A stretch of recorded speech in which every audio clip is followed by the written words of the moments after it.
सर्दी का सीज़न शुरू होते ही यार हर जगह ना हरी पत्तेदार सब्जियां मिलना शुरू हो जाती है और पंजाब में इन हरी पत्तेदार सब्जियों का बनाया जाता है साग, जो बहुत ही टेस्टी बनता है। बहुत ही आसान है इसे बनाना, लेकिन इसकी जो तैयारी है ना दोस्तों, वो थोड़ा सा मतलब उसमें टाइम लग जाता है। तो मैं भी शाम के टाइम इन हरी पत्तेदार सब्जियों को लेके आई थी। रात को ही मैंने इन्हें छान लिया था। तो मैं लेके आई थी सरसों, और साथ में पालक और कसूरी मेथी लेके आई थी, बाथुवील में लेके आई थी। इन सभी को मैंने धो के छान के किचन टॉवल में अच्छे से सुखा लिया था। और सुबह के टाइम अब ना मैं इस साग को बनाने लगी हूँ। और मैंने इन सभी सब्जियों के जो पीछे के डंठल होते हैं ना, उन्हें निकाल दिया था इस तरीके से। वैसे पंजाब में इन्हीं डंठल, इन्हें गंथल भी कहते हैं, तो इन्हीं का ही साग बनाया जाता है। मोस्टली पत्ते कम यूज़ किए जाते हैं। तो मैंने इन सभी का रेशा निकाल लिया है। एक्चुअली पता है, रेशा ना खाने में अच्छा नहीं लगता, तो इसे निकाल लेंगे और इस तरीके से छान लेंगे। और फिर इन सभी सब्जियों को ना एकदम बारीक बारीक काट लेंगे। और साग को आज मैं बनाने वाली हूँ मिट्टी की इस हांडी में। घड़ा बोलो आप, हांडी बोल लो, जो कुछ भी बोलो आप, लेकिन टेस्ट बहुत अच्छा आता है यार। बिल्कुल जैसे गांव में बनता है ना साग, आज मैं वैसे ही बनाने वाली हूँ।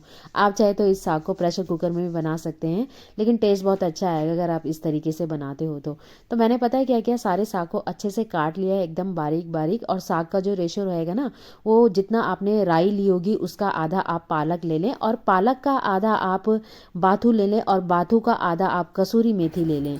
तो इसी से हमारा जो साग है ना एकदम परफेक्ट वे में बनेगा। और हाँ, अगर आपके यहाँ कसूरी मेथी नहीं मिल रही है तो आप मेथी भी ले सकते हैं। मैंने कसूरी मेथी इसलिए ली है कि इसमें कड़वाहट थोड़ा कम होती है और मेथी में थोड़ा ज़्यादा होती है। तो अगर आप मेथी ले रहे हैं तो उसे ध्यान से डालें, मतलब उसे थोड़ा ही डालें, ज़्यादा ना डालें, नहीं तो साग हमारा कड़वा हो जाएगा और फिर आप बोलोगे कि आपने तो बताया नहीं।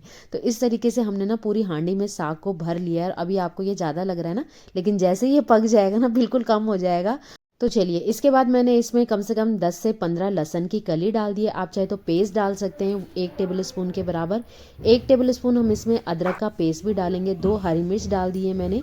आप चाहे तो इन तीनों चीज़ों को अच्छे से पीस कर एक साथ भी डाल सकते हो। नमक डाल देंगे, 1 कप पानी डाल देंगे और इसे ढककर पका लेंगे। अब हमने इस साग को ना लो टू मीडियम फ्लेम पर ही पकाना है दोस्तों, फुल फ्लेम पर हम नहीं पकाएंगे, ताकि साग धीरे धीरे पकता रहेगा ना, तो इसका जो टेस्ट है वो बहुत अच्छा आएगा। तो इस तरीके से मुझे 15 से 20 मिनट हो गए थे साग को ढक कर पकाते हुए।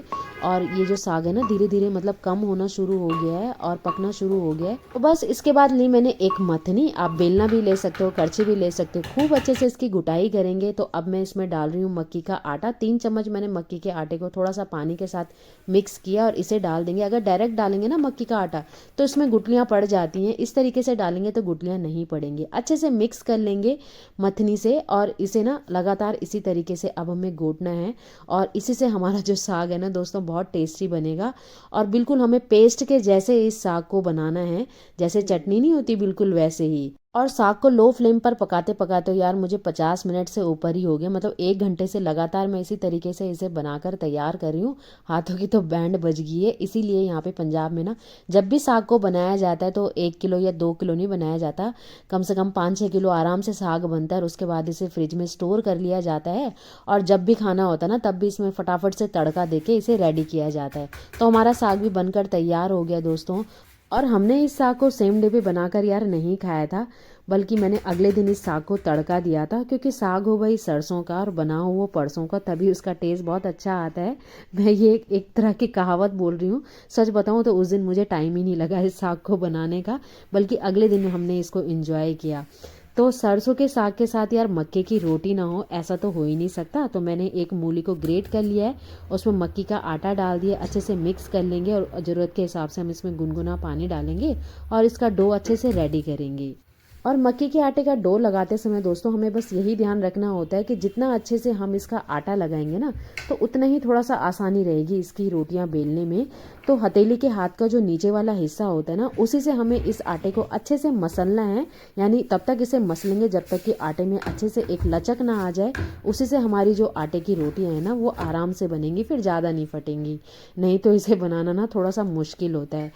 तो बस डो हमारा लग चुका है, मैंने इसे ढक दिया है। अब तड़का दे देते हैं पहले साग को, उसके बाद गर्मा गर्म मक्के की आटे की रोटियां बनाकर तैयार कर लेंगे। क्योंकि साग और मक्के की रोटी का जो कॉम्बिनेशन है ना वो गर्मा गर्म ही अच्छा लगता है। तो मैंने 2 टेबल स्पून के बराबर घी को गर्म कर लिया है। 1 टेबल स्पून के बराबर हम इसमें बारीक काट के लहसुन डाल देंगे। साथ ही मैंने यहाँ पे 1 टेबल स्पून के बराबर अदरक भी डाला है, एकदम बारीक बारीक काट के, 3 से 4 मैंने यहाँ पे सूखी हुई लाल मिर्च डाल दी है। इन सभी को पहले थोड़ा सा भून लेंगे और उसके बाद हम इसमें एक मीडियम साइज़ का प्याज बारीक काट के डालेंगे और अब हम इसे भून लेंगे। मतलब इसे गोल्डन ब्राउन होने तक हमें अच्छे से भूनना है ताकि साग में जो इसका टेस्ट है ना वो बहुत अच्छा है। और प्याज भुनने के बाद आप इसमें एक टमाटर भी डाल सकते हैं, उससे भी इसका टेस्ट बहुत अच्छा आता है। लेकिन आज मैं इस साग को बिल्कुल सिंपल तरीके से, मतलब जैसे गांव में बनाते हैं साग को, बिल्कुल उसी तरीके से बना रही हूँ, तो मैंने इसमें टमाटर नहीं डाला है। और साग डालने के बाद हम इसे अच्छे से मिक्स कर लेंगे प्याज के साथ और इसके बाद इसमें थोड़ा सा नमक डाल देंगे, क्योंकि मैंने टेस्ट किया तो नमक थोड़ा सा मुझे कम लग रहा था, तो नमक हम यहाँ पे एडजस्ट कर सकते हैं। और ये देखिए हमारा जो साग है दोस्तों वो बनकर तैयार हो गया। बिल्कुल सिंपल मसाले, बल्कि मसाले तो हमने कुछ डाला ही नहीं। और इस साग को इसी तरीके से बिल्कुल सिंपल तरीके से बनाया जाता है और इसका जो टेस्ट होता है ना, साग का एक्चुअल टेस्ट वो इसी से आता है। मतलब अगर हम इसमें मसाले डाल देंगे और भी तो फिर वो मसालों का ही टेस्ट आएगा, साग का नहीं आएगा। तो बस साग बनकर हमारा तैयार हो गया है। अब बना लेते हैं गर्मा गर्म मक्के की रोटी। तो मैंने एक लोई ले ली है, एक शीट ले ली है ताकि फटाफट से मैं इसके ऊपर रोटियां बना सकूं। यार मैं इतने ज़्यादा एक्सपर्ट नहीं हूं कि हाथों में ही इसकी रोटियां बना सकूं।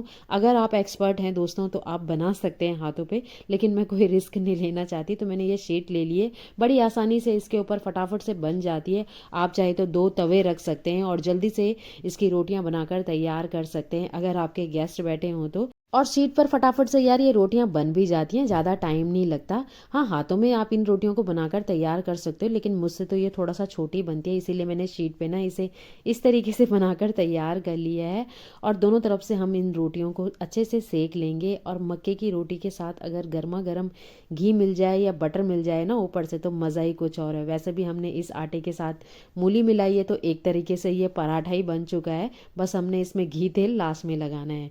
तो इसी तरीके से हमने सारी रोटियां बनाकर तैयार कर लेनी।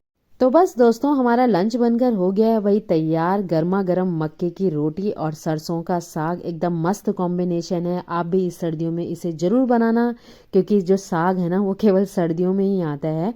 और ये जो साग है दोस्तों ये हेल्दी होने के साथ साथ बहुत ज़्यादा टेस्टी है, आपको मज़ा आएगा।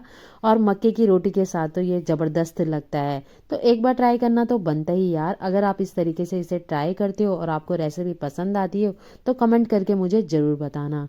तो मिलते हैं दोस्तों अपनी इसी तरह की अगली नेक्स्ट रेसिपी में। तब तक के लिए okay, bye bye and enjoy.